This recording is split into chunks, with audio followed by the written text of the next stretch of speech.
नमस्कार. आज आपण पाईल्स किंवा मूळव्याध ह्या सामान्य परंतु चुकीच्या समजल्या जाणाऱ्या समस्येबद्दल बोलणार आहोत. पाईल्स म्हणजे गुदाशय किंवा गुदद्वारातील सुजलेल्या रक्तवाहिन्या.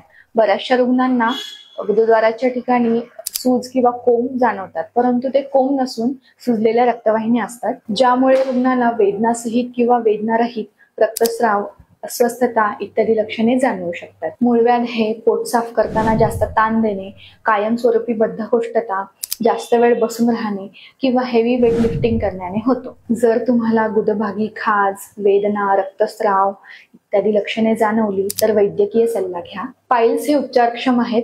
साधे जीवनशैलीतील बदल सुद्धा मोठा फरक करू शकतात, जसे की भरपूर पाणी पिणे, तंतुमय पदार्थ खाणे, जास्त वेळ बसणे टाळणे या गोष्टींनी खूप फरक पडू शकतो. शांततेत त्रास सहन करण्याची गरज नाही. योग्य वेळी उपचार घेतल्यास तुमच्या जीवनाच्या गुणवत्तेत लक्षणीय सुधारणा होऊ शकते. आरोग्यदायी राहा, आनंदी राहा आणि स्वतःची काळजी घ्या. धन्यवाद.